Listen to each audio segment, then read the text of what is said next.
What is that? Looks like that enemy ship from Blanix. Why I'm staring at a freaking R-Wing right now? That's anybody's guess. Just chalk it up to bad writing. Never mind, I'll figure out my own way home.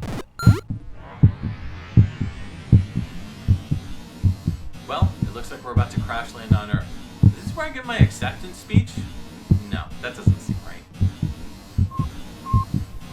Yeah, we got movie sign! Huh?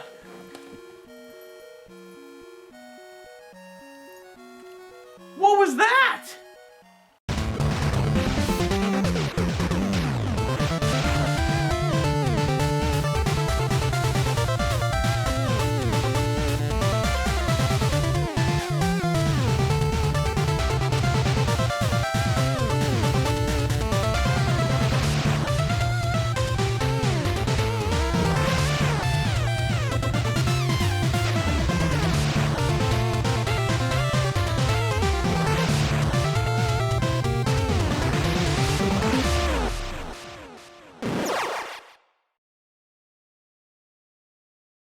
Oh, all I remember is suffering through Battle of Olympus last night on the NES for a Patreon review. I think I started drinking just to numb my nerves. Which explains why I'm in a toga. Gray toga? What? Oh no, this was the Baja Blast that was in the fridge for like months. Uh-oh. Well, that's not good. Which probably explains why my head is killing me. Oh. Well. This is certainly better than the last time I woke up wearing a toga. I think it was throwing gourds off of a roof and putting beer cans into a closed-up swimming pool during the fall. Well, I don't know why I would resort to drinking that old soda. It's gotta be from like the summertime while playing Battle of Olympus. I mean, maybe I was looking for alcohol, but didn't want to get drunk, but maybe it's the game that's making my head hurt? I have no idea, but man, Battle of Olympus? This game can't be bad, right? It can't be. In 1988, we saw the release of a video game that took action games to a new level. It's a 2D side-scrolling game where a young man would take up his sword and shield to save the land from a gaggle of monsters of all shapes and sizes. Yes, I'm talking about ZELDA 2. Wait, nope, sorry, wrong game. Let me start over.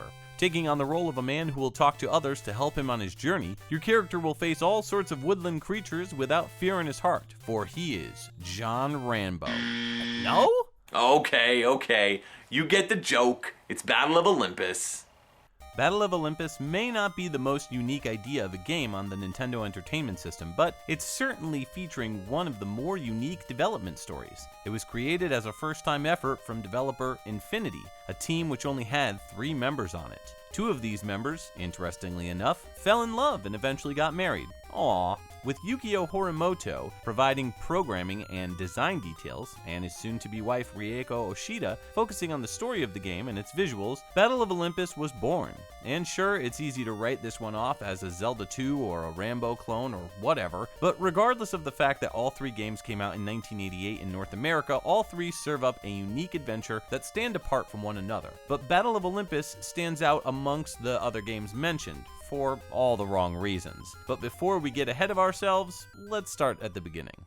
Using Greek mythology as its background, the game casts its hero as Orpheus, who is trying to rescue his ladylove Hellene from Hades, the infamous underworld ruler and one of the Greek mythology's many god figures. Throughout your adventure, you'll visit a variety of people who are hidden in homes, caves, forests, and elsewhere to get tips and hints that will lead you to become more powerful. Gain the upper hand and you'll rescue Hellene and save the Greek countryside all in a day's work. If you do a deep dive on Greek mythology, you'll find out that Orpheus and Hellene, also known as Helen of Troy, never actually ended up together. Orpheus has more to do with Jason and the Argonauts, whereas Helen of Troy was Zeus's daughter and was never with Orpheus in any way, at least according to the sources I've read on various parts of the internet. It's almost as if the developers picked random names of characters and plopped them into the game, so it's not exactly accurate. Many of the townspeople give you advice and hints on what to look for and how to proceed. It's easy enough to cross-reference with the manual for what you're looking for, but the problem I have is people give way too specific information without much guidance as to how to make things happen. I mean, searching for the spirit of Peloponnesus? Okay. Prove to Helios that you're Orpheus? How? Grey are hiding in that direction? Which direction? There's a flask floating towards Laconia? What, like Laconia, New Hampshire? Are we going to Fun Spot Arcade? Some of these make sense once you figure it out with a walkthrough, but standing on their own, many of these hints feel impossible to understand. I'm not gonna lie, I eventually broke down and ended up using a walkthrough for the game, which we'll get into in a bit. Naming your character, you're given limited space, so even if I wanted to call him Orpheus, I had to settle for, well, Orph. You also get to name the female love interest, labeled heroine, so I just put Helene's name. Considering how Hellene is only one letter shorter than Orpheus, you'd think they would just make it so you can call him Orpheus, but perhaps it was a memory issue. You're then whisked away to a map of easy to digest locations, which all kind of look the same. I'll say this, Battle of Olympus is certainly, Zelda 2. Yep, right down to some of the animations. Visually, the locations in each area are very diverse. You'll travel through the forests of Peloponnesus, the rocky town of Attica, the forest city of Arcadia, ruins of Laconia, and more. The colors in each location are unique, and unlike a game like Rambo, you can mostly figure out where you're going, even in the maze-like forest in places like Peloponnesus. Though that location doesn't have too many twists and turns, the later areas like the Temple of Crete invoke some serious Zelda 2 dungeon vibes, but to add to the frustration, it piles on a much more in-depth maze. And I'll be honest, it broke my spirits. Again, Battle of Olympus to me felt like Zelda 2 on steroids. I never beat Zelda 2 as a kid, and it got pretty challenging in the later areas, but I always enjoyed what I was doing in that game. But by the end of my time with Battle of Olympus, I was frustrated beyond belief. I just didn't want to continue. Combat in this game feels like an unpolished adventure of Link. There's a much bigger focus on super fast stabbing with your weapons instead of the slower, more methodical planning. I tried to initially approach the combat like Zelda 2, where you have a little bit of a recoil with your sword, but I had to quickly shift gears and speed up my attacks to not let the enemy breathe at all. You have to be relentless when attacking, and certain mini-boss patterns can get pretty difficult to figure out at times. I got stuck initially on the Lamia, a half-serpent, half-woman, but after figuring out her pattern, mostly thanks to the walkthrough I was using, she was pretty easy to take out. The larger enemies do a lot of plentiful damage, but I found two enemies to be the most aggravating: the bats and the damn salamanders. The bats I eventually figured out. You have to move further away and let them come to you, similar to Adventure of Link, but in a slightly different way. It's hard to explain, but I'd much rather move on to the bane of my existence, the salamanders. In a certain cave, you can drop down to try to defeat these salamanders. They drop salamander skins, which can be saved up to purchase certain specialty items that can help you on your quest. Any of the salamander skins you pick up get recorded and transfer over if you get a game over, but not every salamander drops them, so you've really got to farm the crap out of these things, and they are not too easy to kill. This leads me to my biggest problem with Battle of Olympus: the olive system. When you defeat an enemy, they'll drop one of two things: bay leaves, which restore health points, or olives. The olives are like the hearts in Castlevania II Simon's Quest, except they take absolutely forever to collect. In Simon's Quest, you can farm and gain 210 minutes easily, but in Battle of Olympus, the magic number for most big-time items seems to be around 60. Some items require 60 olives plus salamander skins, which means you've got to double team your farming efforts, but here's the real kicker: if you die in the game and you continue, you don't get to keep all of your olives. Now hear me out, because I promise this will make sense. When you die in Battle of Olympus, you're given two options, continue or retry. The game uses a password system similar to Faxanadu, but instead of visiting priests in churches to give you your mantra, you meet up with gods in temples. Kneel before them and you're given a password that's long but fairly easy to input when you want to continue. I used lots of passwords and never encountered a broken one either, so that's a plus. But here's the thing, retry puts you back to these spots where you got the password with everything that you had at that point. But continue lets you retry from wherever you were with one issue. Your olives are cut in half. This wasn't as big of a problem early in the game because the amount one would have to save up was smaller, much smaller. But by grinding for 15 minutes to get 60 olives only to die and lose half was absolutely frustrating. So my plan of attack in later parts of the game was the following. Farm 60 or more olives depending on what you needed. Go to a safe spot that was somewhere close to where I needed to go. Then try to get to the destination in one piece without dying so I can buy the item I need. Now I will say this, there's tons of items in this game that will help make this slightly easier. The Trojan pitcher is an essential item that can be filled at fountains to give you a refill of health when used. The Harp of Apollo lets you call a Pegasus to come pick you up and transport you to the game Philios. Philios! Why? Sorry, got a little nostalgic there for a second. Just kidding, the Pegasus brings you to a different area of the game. The Ocarina lets you ride dolphins across the water to reach new lands. The Eye of Graye helps reveal hidden doors in certain locations. And the Moon Crystal helps you win the final battle with Hades. But that one I wasn't able to get. There's some additional items you can acquire to help you on your quest, such as the Sandals of Hermes. These make you do a leap into higher grounds upside down, kinda like in Mega Man 5 when you hit a gravity switch. Or, the entire gimmick of Metal Storm. Initially, I didn't figure out how I was doing this, and was getting frustrated until I realized by holding down the A button, I was triggering the upside down pineapple cake, walk. The Shield of Athena helps defend against projectiles, but it kinda sucks as it doesn't block everything that well.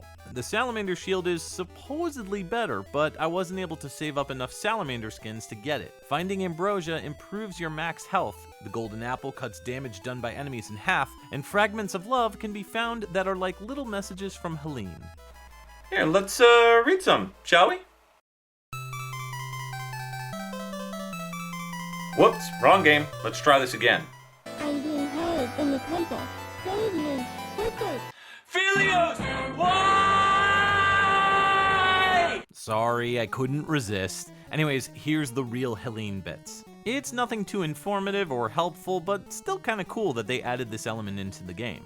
Enemies in Battle of Olympus are all over the place when it comes to a challenge. I already talked about a few earlier, but I figured I'd touch on a couple others. The simpleton enemies like the slimes, the pillbugs, satyrs, and scorpions are pretty run-of-the-mill. But man, the Amazons are near impossible. They're like the knights in Zelda 2, but are even harder nuts to crack. You end up spending most of your time jumping over them to avoid fighting, which in my mind is always a negative in a game. The bosses were fairly easy for the most part. I already addressed the Lamia earlier, but the bull, lion, Hydra, and Cyclops were easy enough. Even later bosses like the Graye, Gaia Rock Monster, and the Centaur were aggravating initially, but were easy with some patience. The game's difficulty curve rises pretty steadily once you reach Crete, to the point that it was no longer fun for me. There's only so much getting good broth that you can do when the olive system fundamentally sets you up for failure. Essentially what you have to do is figure out how and what to do in the game by continuing, and then, once you've perfectly mastered that, you then have to execute it with a retry and do it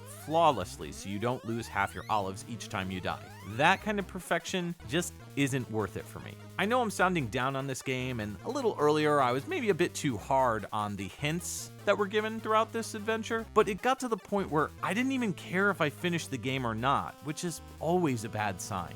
The weapons system, which is also something I wanted to mention, is equally frustrating. You can collect weapons over time, starting off with the crappy club, then enhancing to the Staff of Fennel, which requires saving someone so you can get a fireball projectile. But honestly, it's easier to attack most enemies from a distance with the fireball projectile instead of taking it to the face when using the sword, and later, the best weapon in the game, the Divine Sword. There were multiple times I had to go back to using the staff just because of how good the projectile is. The supposed best weapon of the game's lightning attack known as the Power of Argus, drains your health and is very difficult to use. There's something you can get that will take away the drain on your health, but the projectile attack pales in comparison to the Staff of Fennel, which is awful because the projectile does way less damage. It's just easier to use. If your best weapon is getting shoved aside for a worse one on a regular basis, your game has a problem.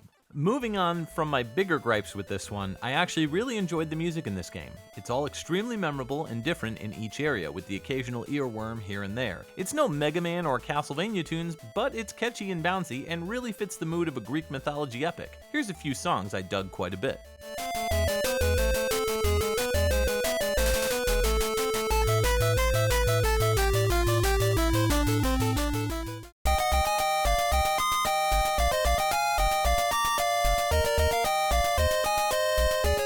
To conclude, should you play Battle of Olympus? The answer is yes. Everyone's threshold for pain in the early NES days is going to be different. What's tough for one person is going to be a cakewalk for another. Perhaps the idea of practice runs on the castle to memorize the path fits your interests. I can only speak on behalf of myself when I say I don't ever want to play Battle of Olympus again. I think this was the kind of game that if you loved it as a kid, you probably still have fond memories of it. But as a new experience, the later parts of the game feel like Zelda 2, but way harder. Graphics and music, and a not so complicated password system, and the Greek mythology bits are all in my wheelhouse. I wanted to love Battle of Olympus on the NES, but instead, I just couldn't tough it out to finish it. If you're going to commit to beating it, have a lot of patience and use a walkthrough, and you might actually enjoy this one. You know, now I'm just bummed out. I really wanted to fall in love with this one, but I'm just glad I got to play it. I tried so hard and got so far, but in the end, it doesn't even matter. One thing, I don't know why this man over here is the rapping guy. Keep that in mind when you look in his eye. He's got lyrics all about his Greek mythology time. Fighting Amazons and flowers keep me feeling the breeze. Of Helene's beautiful voice, I know that it seems kinda pointless and jointless. This game is so rough, I wish my rhymes weren't lame. You know this ending is rough. Word to your mother.